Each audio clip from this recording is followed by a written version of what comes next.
இதை வந்து நம்ம ஒவ்வொரு உறுப்பினருமே உறுதியாக வச்சுக்கணும். இது வச்சுக்கிறது மூலயமா என்ன நடக்க போகுது? இப்போ நீங்கள் மாமதுரையால் ஒன்றிணைவோம் அப்படின்னு நீங்கள் சொல்கிறப்ப ஒரு வைப்ரேஷன் வந்துச்சா? இது தனியாக உட்காந்து நீங்கள் வீட்டில் சொன்னாலும் வரும். ஆனால் ஒன்றா சேர்றப்ப கூட்டு பிரார்த்தனைக்கு எப்படி பலமோ கூட்டு எண்ணங்களுக்கு நிறைய பலம் இருக்குங்க. இது நல்லா புரிஞ்சுக்குங்க. இந்த ஹோட்டல் அரேஞ்ச் பண்ணி நான் வந்து இப்போ கிட்டத்தட்ட இது எனக்கு 3வது மீட்டிங். வேடிக்கை பார்க்க வந்தவன் நான், உண்மையை சொல்லணும்னா. அப்புறம் எனக்கு ஒரு இன்ட்ரெஸ்ட் வந்துச்சு. அப்புறம் ஐயா சம்பத்தையா வந்து எங்கள் சென்டருக்கு வந்து மூச்சு பயிற்சி சொல்லி கொடுத்தாரு. அவர் மேலே எனக்கு ஒரு மரியாதை. ஏன்னா யோகா மேலே எனக்கு வந்து எப்பயுமே ஒரு ஆழமான மரியாதை உண்டு. யோகா நான் வந்து அத்தாரிட்டின்னு சொல்ல முடியாது, அவர் அத்தாரிட்டி. நாங்கள் வந்து மருத்துவத்தில் இருக்கக்கூடியவங்க, அதை இணைத்து செயல்படுறோம். இப்போ இங்கே என்ன விஷயம்னா, இந்த கூட்டு பலத்திற்கு ஒரு பயங்கரமான பவர் இருக்கு. அவர் அருமையாக சொன்னார், நம்ம எல்லாரும் நம்மளுடைய பொருட்களை வாங்கிட்டோம்னா மிச்ச ஆளுங்களுக்கு வியாபாரம் நடக்கட்டும். வாங்க, வணக்கம்.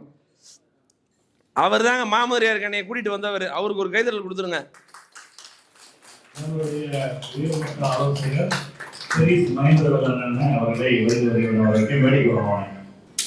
அதாவது நான் அவரோட ஒரு 3 ஆண்டுகளுக்கு மேலே பயணிச்சுட்டு இருக்கேன்.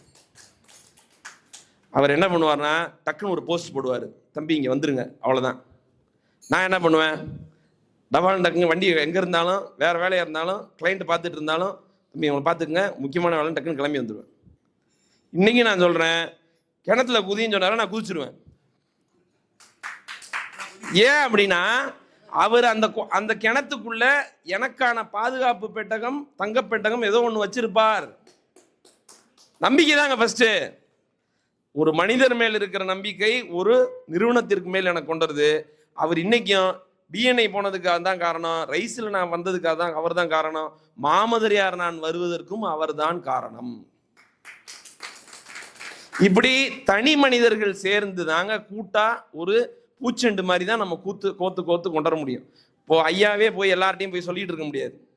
என்னுடைய நோக்கம் என்ன, அந்த 6 மாவட்டத்திலையும் நம்ம உடல் ஆரோக்கியத்தை மேம்படுத்துறதுக்காக மக்களுக்கு நல்லது செய்வோம். மாமதுரையாருக்கு எவ்வளோ பேர் வர வைக்க முடியுமோ வர வைக்கின்றது என்னோட எண்ணம். ஏன்னா தலைவரே போய் எல்லாத்தையும் செஞ்சுக்கிட்டு இருக்க முடியாதுங்க. அவர் தலைவருக்கு எவ்வளோங்க வேலை செய்யும்? தலைவர் என்ன பண்ண முடியும்? தலைமை ஒரு ஜப்பானில் கொண்டு போய் நம்மளை தான் கேட்டேன், ஐயா மாமதுரையாரை ஜப்பானுக்கு கொண்டு போக முடிவு பண்ணிட்டீங்களா அப்படின்னு கேட்டேன். அப்போ அவருடைய நோக்கம் பாருங்களேன், இந்தியா ஜப்பான்ன்றதுல மதுரைக்கு நம்ம நேராக போய் சந்திக்க முடியுமா அவரை? டக்குன்னு இந்தோ ஜப்பான் கொலாபரேஷனை நீங்களா நினச்சி போய் பண்ணிட முடியுமா? 1000 ரூபாய்க்கு ஒரு மதிப்பான ஒரு விஷயத்தை அவர் பண்ணுறாருன்னா அதை நம்ம என்ன பண்ணணும்? கைத்தட்டி ஆரவாரம் செஞ்சு உற்சாகப்படுத்துறது இல்லாமல் பயன்படுத்தி கொள்ள வேண்டும். இதே நாங்கள் மருந்தில்லா மருத்துவமும்.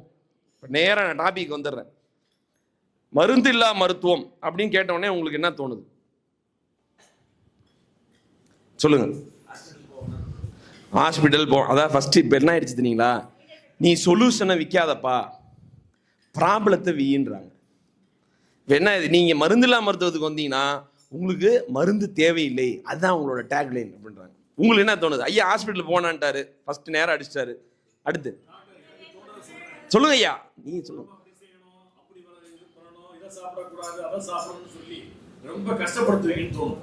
இல்ல, இது வந்து உங்களுடைய அனுமானம். இது வந்து நான் என்ன சொல்றேன்னா, இங்க பாருங்களேன், நல்லா இன்னொன்று ரொம்ப முக்கியமாக தொழிலில் தெரிஞ்சுங்க. நான் தாடி வச்சனால நான் பாபா ராவதியம் ஆக முடியாது, நான் கதர் சட்டை போட்டால் நான் காந்தி ஆக முடியாது. நான் சொல்கிற புரியுதுங்களா? நான் சொல்கிற புரியுதா?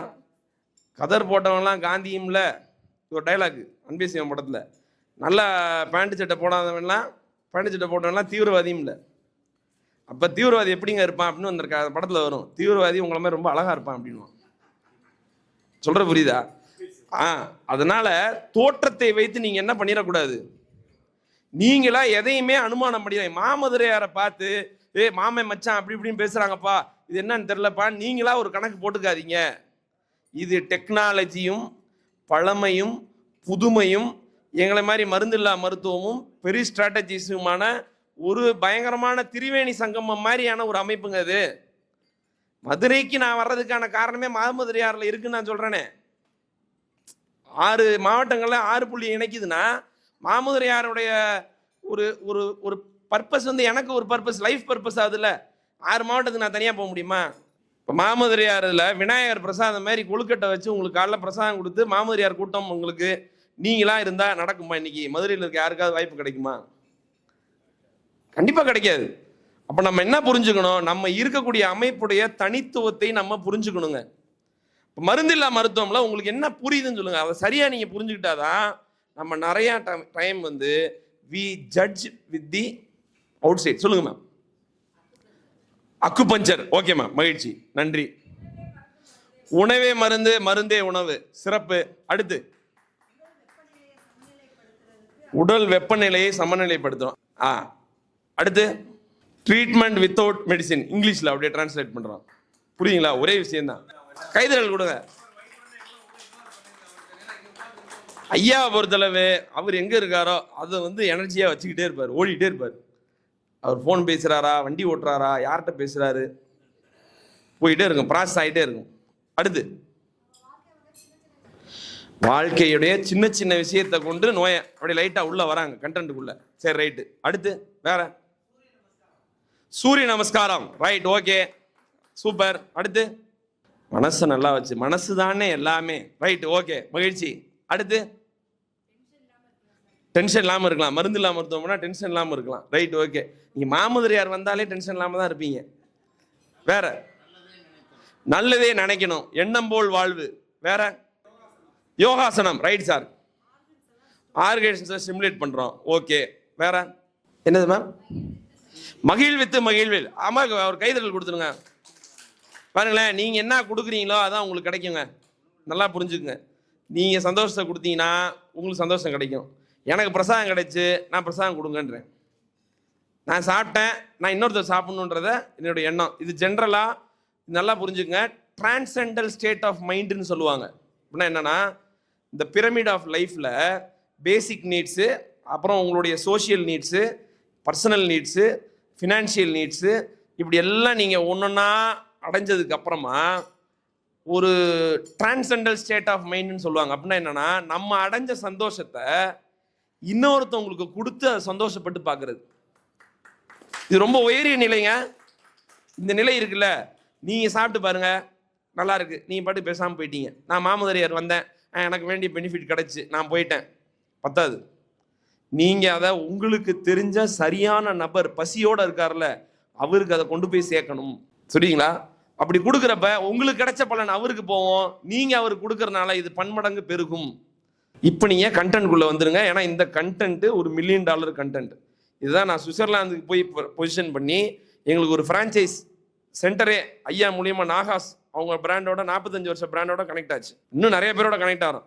இது நான் தாவோ சுவிட்சர்லாந்தில் போய் பொசிஷன் பண்ணக்கூடிய கண்டென்ட். அதை உங்களுக்கு இப்போ இங்கே மதுரையில் மாமதுரையார் மூலியமாக வழங்குறேன். இந்த உடல் எதனால் செய்யப்பட்டது? சாப்பாடு, ஐம்பூதங்கள். வேற நீங்க சொல்லுங்க. அதாவது யாரோ ஆன்சரை நீங்க எடுத்துக்காதீங்க, உங்களுக்கு என்ன தோணுதோ அதை சொல்லுங்க, அதான் கரெக்ட். அப்புறம் நம்ம கனெக்ட் பண்ணிக்குவோம். அணுக்களால் உருவாக்கப்பட்டது. சிறப்பு. அடுத்து உடல் எதனால் உருவானது? தசை, நாறு, எலும்பு. ஓகே. அப்புறம் ஆன்மா. ஐயா ஆழமா போயிட்டாரு. சிறப்பு. அடுத்து நாடி, நரம்பு, தசை, ரத்தம், பஞ்சபூதத்தால். ஓகேங்களா? பஞ்சபூதம் என்னன்னா சார், இதை நீங்க உடல்ல கனெக்ட் பண்ணி சொல்லணும். அப்படின்னா என்னன்னு புரியுதா?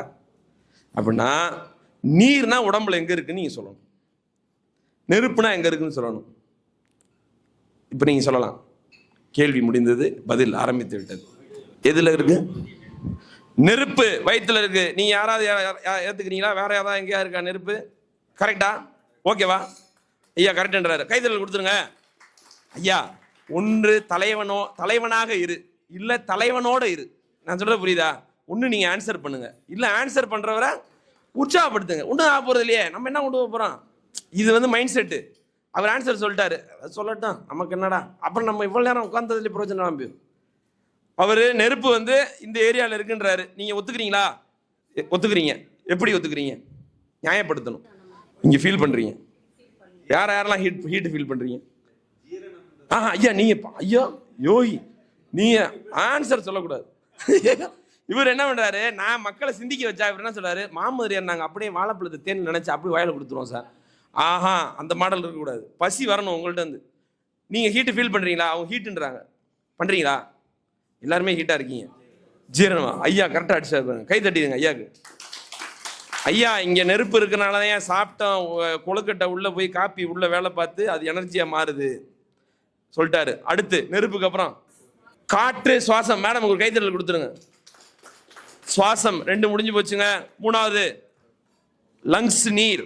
நீர் கோத்துக்கலாம் லங்ஸ்ல. வேற நீங்க சொல்லுங்க ஐயா. யாரும் எல்லாம் அவங்க முயற்சி பண்ணணும். மாமதுரையார் வந்தா பத்தாது. ஐயா சொல்லுவாரு, விளக்க தேய்க்கணும், தேய்ச்சாதான் பூதம் வரும். ஐயா கைத்தட்டல் கொடுத்துருங்க, கொடுத்தே ஆகணும். ஐயா பழமை, புதுமை, டெக்னாலஜி எல்லாம். ரத்தம், நீருங்க. ஓகேவா? எத்தனை லிட்டர் ரத்தம் இருக்கு அது தெரியாது சார். 5லேருந்து 6 லிட்டர் சொல்றாங்க. பெண்களுக்கு கொஞ்சம் கூட இருக்கும், உங்க உடம்புடைய அளவை பொறுத்து மாறுது. அடுத்து வாங்க மேட்ச் மேக்கிங். சாப்பிட்டீங்கன்னா சுறுசுறுப்பா இருக்கணும்ல. நான் ஏதோ சொல்லுவேன் கேட்டு போகலாம்னு நினைச்சீங்களா? நீங்க தான் சொல்றீங்க ஆன்சர். அதான் நீர், நெருப்பு, காற்று. 3 சொல்லியாச்சு. இன்னும் 2 இருக்கு. அது என்ன நீங்களே கண்டுபிடிச்சு சொல்லணும். நிலம், ஆகாயம். சொல்லுங்க, நீங்க என்ன சொல்லுங்க? நிலம் உடம்பு. மேம் ஒரு கைத்தட்டல் கொடுத்துருங்க சார். இது ரைட்டு. அடுத்து ஆகாயம், பிரெயின். பிரெயின்ல என்ன இருக்கு? ஆகாயம் இருக்குங்களா? சிதம்பரம் கோயிலுடைய ரகசியம் என்ன? அதுதான் சார் ரகசியம். அதை ரகசியமாவே வச்சுக்குவோம்.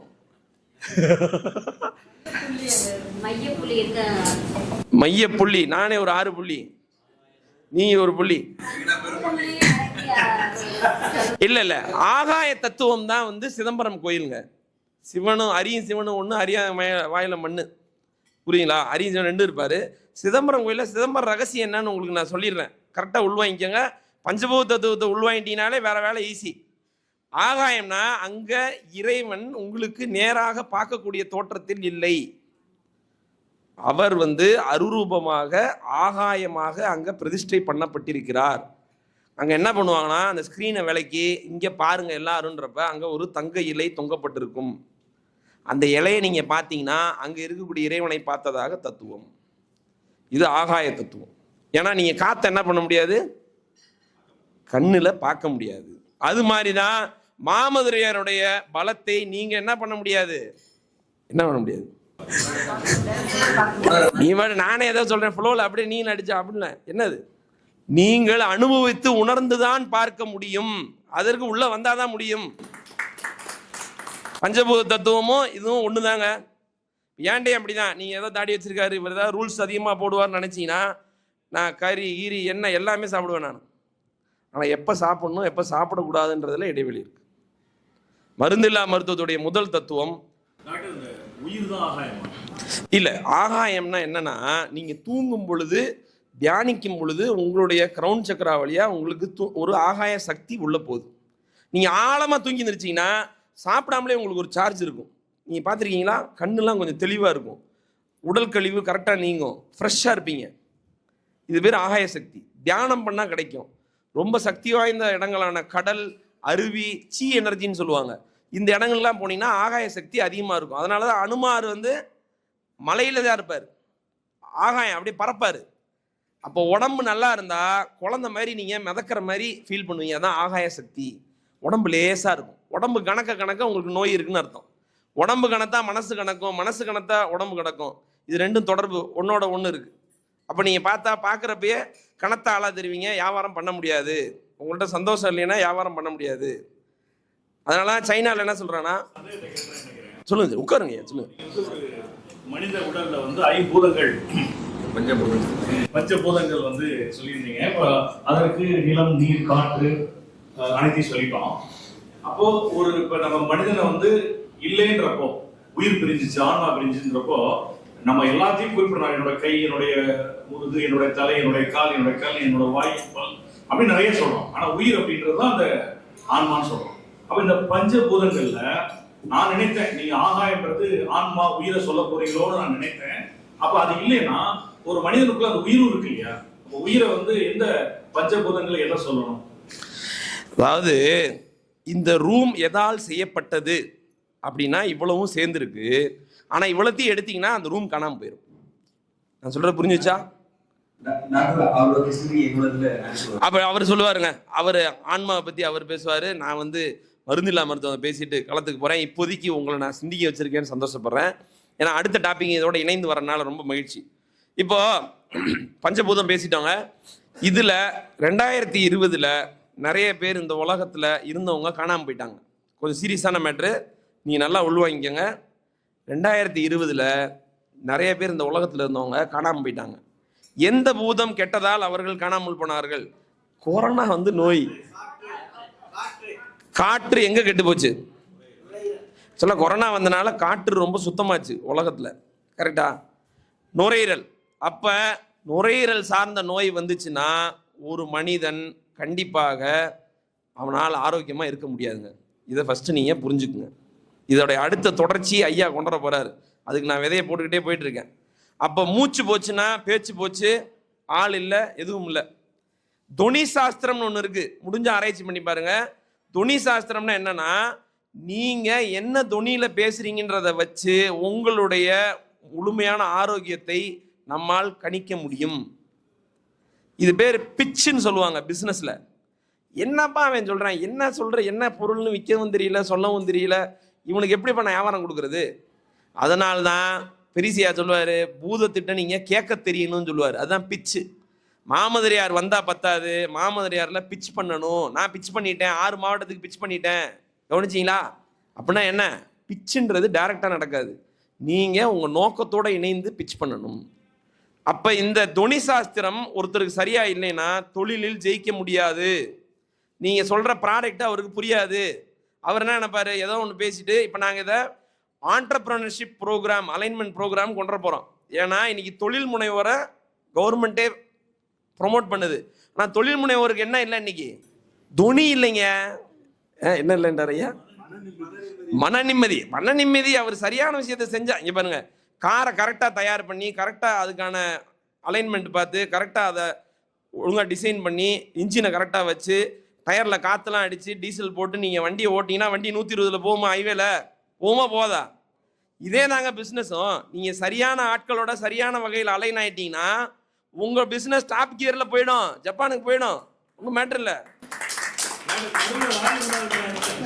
லாரி வந்துட்டாங்களா? நீங்கள் லாரி வந்தால் பறக்க ஆரம்பிச்சிருவீங்க. பாருங்க, இப்போ நான் ரொம்ப முக்கியமான தத்துவம், உங்கள் லங்ஸ் இருக்குல்ல, இந்த லங்ஸ் தாங்க உங்களை உயிராற்றல் கொடுக்கக்கூடியது. உங்களுடைய கண்டென்ட், நீங்கள் பேசுறது. இப்போ நிறைய பிஸ்னஸ்மேன் நான் பார்க்குறேன், டயர்ட் ஆயிடுறாங்க பேசி பேசி.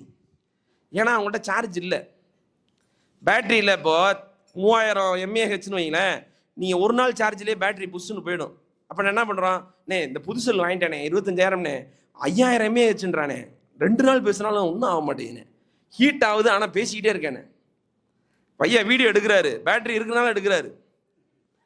அதே மாதிரி தான் உங்கள் நுரையீரல் இருக்கிற வரையும் உங்களால் என்ன பண்ண முடியும்? உயிராற்றலாக இருக்க முடியும். அப்போ இதுக்கு முக்கியமான ஒரு விஷயம் வெற்றிலை பாக்கு. வெத்தலை பாக்கை நீங்கள் சேர்த்துக்கிட்டீங்கன்னா உங்கள் நுரையீரல் நல்லா இருக்கும். புரியுதுங்களா? எதுவுமே இல்லையா? வெத்தலையை நீங்கள் சாரா வச்சு டீன்னு நினச்சி வெத்தலை டீ குடிங்க. சார் வெத்தலை போட்டால் எனக்கு துப்புனா ஒரு மாதிரி மைண்ட் இரிட்டேட் ஆகுது சார் அப்படின்னா, வெத்தலை நீங்கள் சாரா வச்சு, மதுரையில் இந்த பக்கம் சோழவந்தான் பக்கம் நல்ல வெத்தலை கிடைக்குது. நான் கும்பகோணத்தில் பிறந்தவன். கும்பகோணத்தில் ஆவூர்னு ஒரு ஊர் இருக்குது, அங்கேருந்து வெத்தலை வரும். இப்படி நிறைய வெத்தலையில் நிறைய மகத்துவம் இருக்குது. அதனால தான் வெத்தலையை அனுமாருக்கு மாலையாக போடுறாங்க. நீங்கள் எதெல்லாம் சுவாமிஜிக்கு வச்சு பூஜை பண்ணுறீங்களோ அதெல்லாம் நீங்கள் என்ன பண்ணணும்? சாப்பிடணும்.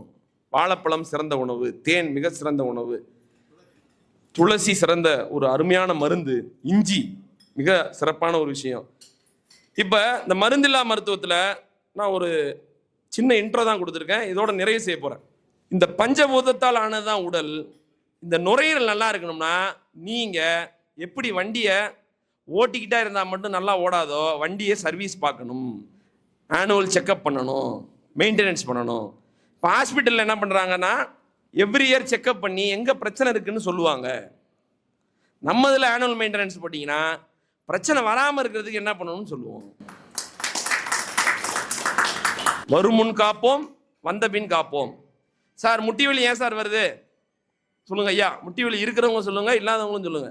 ஏன்னா நாளைக்கு வரும், யாருக்கு வேணா வரலாம். முட்டி வலி ஏன் வருது? நாட்டு பிரச்சனை. வயசானா வருது சார். சில வண்டி பழைய வண்டி ஆனால் நல்லா ஓடுது, பார்த்துருக்கீங்களா? அப்ப முட்டி வயசானா தேயும்னு அர்த்தம் இல்லை. ஏன் வருது? அதுதான் ஏன் வருது. கால்சியம் கம்மியாகுது, உணவு சரியில்லை சார். ஒண்ணா சார், வண்டி சரியா உழைப்பு ஓடலை சார். ஓடினாதான் சார் வண்டி நல்லா இருக்கும்.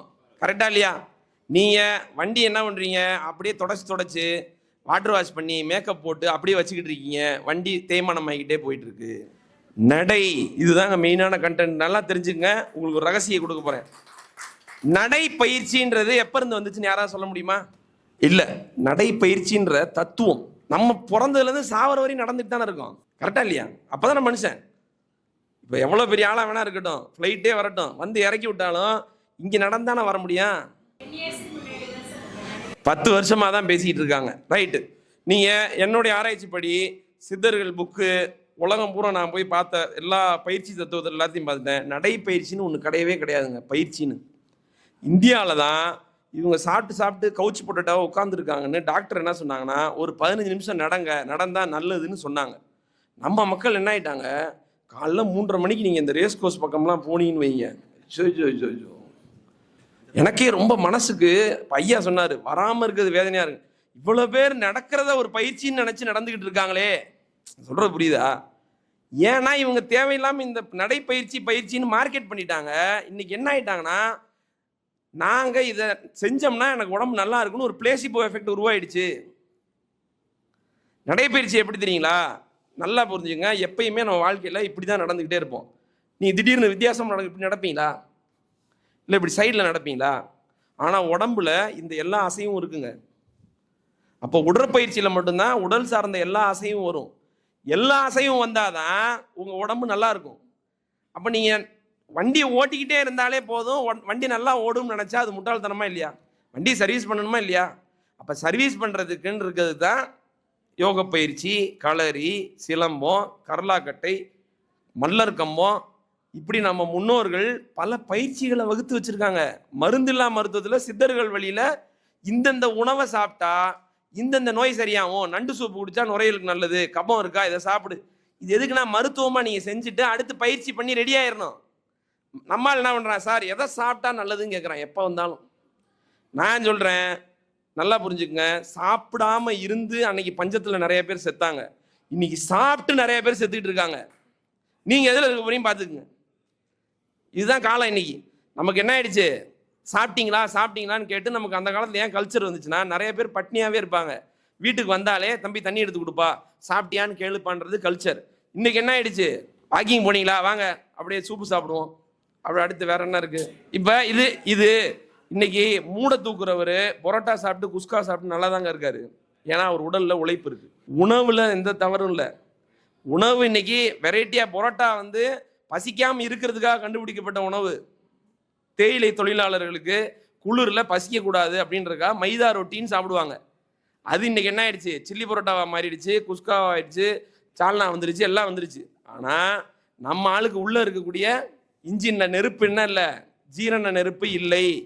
ஜீரண நெருப்பு எப்போ வரும்னா, நீங்க உடலுக்கு உழைப்பு கொடுத்தால் மட்டும்தான் வரும். அது நடைப்பயிற்சி பத்தாது, உடலுக்கான பயிற்சியை நீங்க செய்யணும். இப்ப எல்லாரும் பண்ணிட்டு இருக்க பயிற்சி என்னன்னு சொல்லுங்க. எல்லாருமே ஒரு பயிற்சி பண்றாங்க. அது என்னது? சாப்பிடுறது ஒரு பயிற்சியா? சாப்பிடலாமானே, சாப்பிடுங்க அது சாப்பிட்டு தானே இருக்கும். வேற என்ன பண்றோம்? எல்லாரும் ஒண்ணு பண்ணிக்கிட்டே இருக்கோம். சைக்கிள் ஓட்டுறாங்க கொஞ்சம் பேர். சைக்கிள் ஓட்டினா கூண் விழுந்துருங்க. ஆல்ரெடி இப்படியே தான் இருக்கிறீங்களா, அது அவ்வளவு சிறப்பானது இல்லை. நீங்க காம்படேட்டிவா எல்லாத்தையும் பண்ணீங்கன்னா, ரன்னிங், சைக்கிளிங், ஸ்விம்மிங் பண்ணா ட்ரையத்லான், மூச்சு விடுறோம். எல்லாரும் இன்னைக்கு உடலில் ஒரு உறுப்பாக என்ன பண்றோம், வீட்டில் கல்யாணமாகி வந்த மனைவியை பார்க்குறாரோ இல்லையோ, பிறந்த குழந்தைய பார்க்குறாரோ இல்லையோ, பயிற்சி இல்லை. இதை தான் ஒரு பயிற்சியாக நினச்சி பண்ணிட்டு இருக்காங்க. நிறைய வாட்ஸ்அப் டாக்டர் வந்துட்டாங்க, இன்ஸ்டாகிராம் டாக்டர் வந்துட்டாங்க. இதெல்லாம் பண்ணால் நல்லதுன்னு அதாவதுங்க, நிறைய விஷயம் வந்துருச்சுனாலே குழப்பம் வர ஆரம்பிச்சிருங்க. மூளை குழம்ப ஆரம்பித்து விடும். இங்கே என்ன விஷயம் சொல்கிறேன்னா, இந்த மொபைல் ஃபோனை நீங்கள் இனிமேல் என்ன பண்ண முடியாது, பின்னாடிலாம் கொண்டு போக முடியாது, அது இருக்கும்.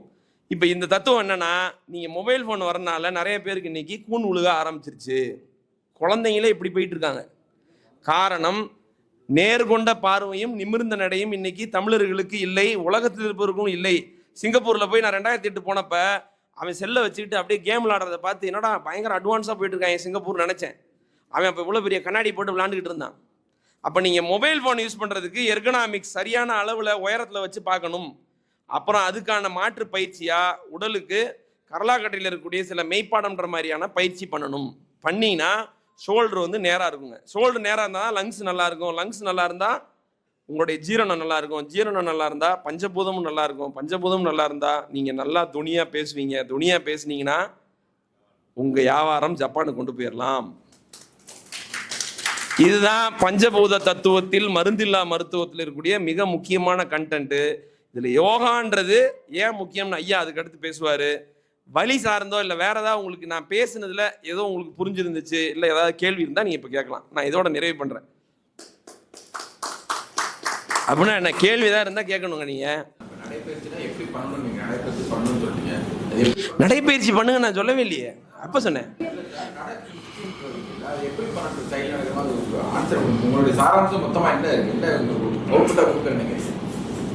சிறப்பு.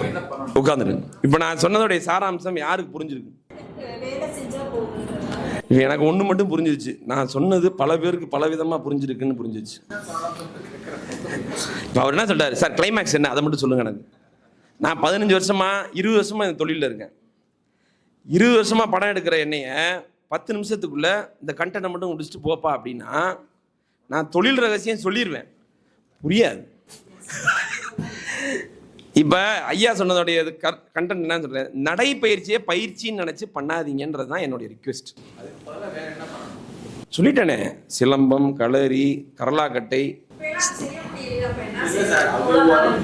இல்லை இல்லை இல்லை, நீங்கள் நல்லா ஒன்று புரிஞ்சுக்கங்க. என்னால் செல்லு பார்க்க முடியலன்னு நம்ம சொல்ல மாட்டோம். எனக்கு டிவி ரிமோட் வந்துருச்சு நான் நடந்து தான் போய் ஆன் பண்ண போகிறேன்னு நம்ம சொல்ல மாட்டோம். நீங்கள் மாமதுரையார் மீட்டிங் இன்றைக்கி வரணும்னு வந்திருக்கீங்கன்னா உங்களுக்கு ப்ரையாரிட்டி இருக்குது, வந்திருக்கீங்க. இப்போ கூட ஐயா ஏன் கேள்வி கேட்குறாரு தெரியுமா, அவருக்குள்ள ஒரு அனலை லைட்டாக கிண்டி விட்டேன் நான். இப்போ என்னதான் எனக்கு கிளைமேக்ஸை கரெக்டாக சொல்லிட்டு போப்பா, நீ பாட்டுக்கு போயிடுவேன், நான் யோசிச்சுட்டே இருக்க முடியுமா? விஷயம் என்னன்னா, நடைப்பயிற்சின்றது சிம்பிளாக சொல்லணும்னா வண்டி ரோட்டில் ஓடுறதுக்கான காட்சி தான் அது. வண்டியை சர்வீஸ் பண்ணிங்கன்னா வண்டி நல்லா ஓடும்.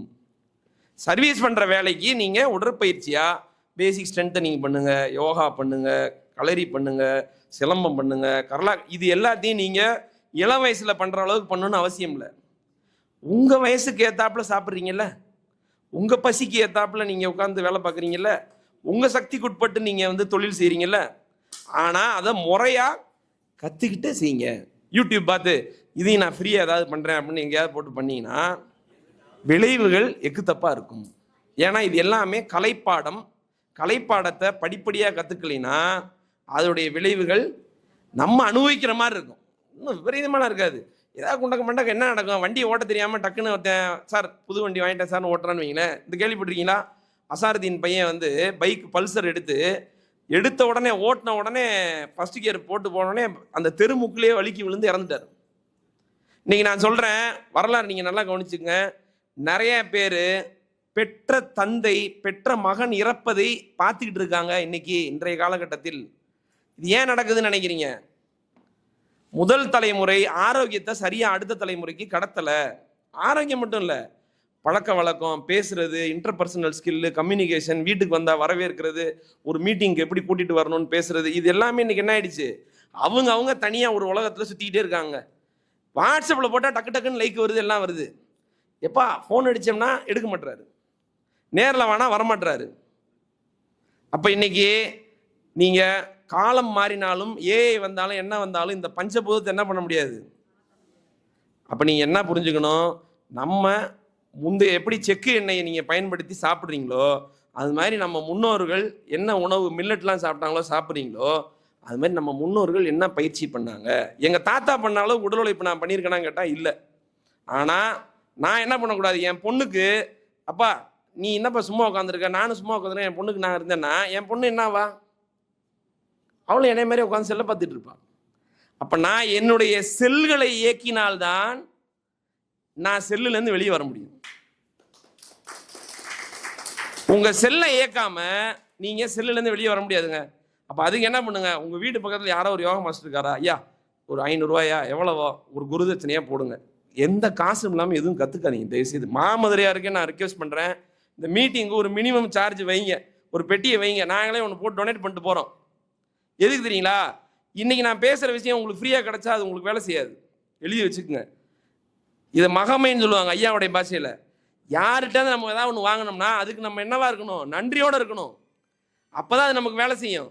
ஏன்னா இது ஒரு ஆள், நான் ஏன்ட்டு வரலங்க, நான் 10 மாஸ்டர் கூட பயணிச்சிருக்கேன். அவங்க கூடலாம் நான் பயணித்து தான் இதை உங்களுக்கு கற்றுக்கிட்டு சொல்கிறேன். அப்போ நீங்கள் என்ன பண்ணணும், ஒரு நல்ல மாஸ்டரை தேர்ந்தெடுத்து அவரோடு நீங்கள் கொஞ்ச நாள் பயணிங்க. மென்டர்ஷிப் உங்களுக்கு என்ன முடியுதோ அதை செய்யுங்க. ஏன் நம்ம மாமதுரையார் வரோம், வீட்டிலேருந்தே நான் உட்காந்து எல்லா வியாபாரம் பண்ணிட முடியுமா, முடியாது. அப்போ மாமதுரையார் எனக்கு ஒரு மென்டர்ஷிப்பாக இருக்குது, எனக்கு ஒரு பாலமாக இருக்குது. அப்போ நமக்கு இதை விட சிறப்பாக தெரிஞ்சவங்க மூலியமாக நம்ம ஒன்று செய்கிறப்ப நம்ம ஈஸியாக அதில் மேம்பட்டுறலாம். இப்போ உடல் நலமும் அப்படி தான். இப்போ இதை போய் நான் 10 நிமிஷத்தில் மருந்தில்லா மருத்துவம் எல்லாம் புரிஞ்சுக்குங்க, டக்குன்னு மூச்சுக்கு வந்து இதை புறம் பண்ணுங்க, அடுத்து ரத்தத்துக்கு புறம் இதை பண்ணுங்க அப்படின்னு நான் சொல்லிட்டேன்னு வாங்க, வேகமாக பாவம் அவர் ஏதோ பார்த்தோமா சொல்லிட்டு போனாருன்னு ஆயிரும். எப்பயுமே வாழ்ந்து பார்த்தால்தான் அதனுடைய ருசியும் அர்த்தமும் புரியும். நான் என்ன சொல்லுவேன்னா, நடைப்பயிற்சின்றது இன்னைக்கு தவறாக புரியப்பட்டு மக்கள் பயத்தால் நடந்து கொண்டு இருக்கிறார்கள். நீங்க பயத்தில் இருக்காதீங்க, மாமதுரையார் வந்துட்டீங்க, நீ எதுக்கு பயத்தில் இருக்கணும்? நீங்க ஆரோக்கியத்தை பற்றி தெளிவாக புரிஞ்சுக்கிட்டு ஸ்டெப் பை ஸ்டெப்பாக உங்களுடைய பயணத்தை ஆரம்பிங்க. எனக்கு தெரிஞ்சதெல்லாம் நான் சொல்கிறேன், என்னையோட இன்னும் சிறப்பான ஆசனங்கள்லாம் இருக்காங்க. நீங்கள் பேசிக்காக பஞ்சபூதத்தை ஒரு ஒழுங்கு ஒரு 3/4 மணி நேரமாவது டெய்லி ஒரு ப்ரோட்டோகால் ஆஃப் பயிற்சி நம்ம சொல்லி கொடுத்துருவோம் மாமதுரையார்லேயே. அதை நீங்கள் செய்ய ஆரம்பிக்கணும். ஏன்னா இதை செஞ்சால் தான் தொழில் நீங்கள் நல்லா செய்ய முடியுங்க. இல்லைன்னா உங்கள் எனர்ஜி வீக் ஆகிடும். உங்கள் எனர்ஜி வீக்காக நீங்கள் செஞ்சதே செஞ்சு டயர்டாகி உங்களால் வந்து தொழிலில் ஜெயிக்க முடியாது. உங்கள்கிட்ட அந்த எனர்ஜி இருக்காது, அந்த ஆறா இருக்காது, அந்த ஒரு ஈர்ப்பு இருக்காது. இப்போ இதை நான் உங்கள்கிட்ட சொல்லிக்கிறேன். வேறு ஏதாவது இருந்தால் நம்ம இன்னொரு செஷனில் தொடர்பு கொள்வோம். இந்த வாய்ப்புக்கு ரொம்ப நன்றி. நீங்கள் பொறுமையாக கேட்டதுக்கு ரொம்ப நன்றி. தேங்க்யூ. நன்றி.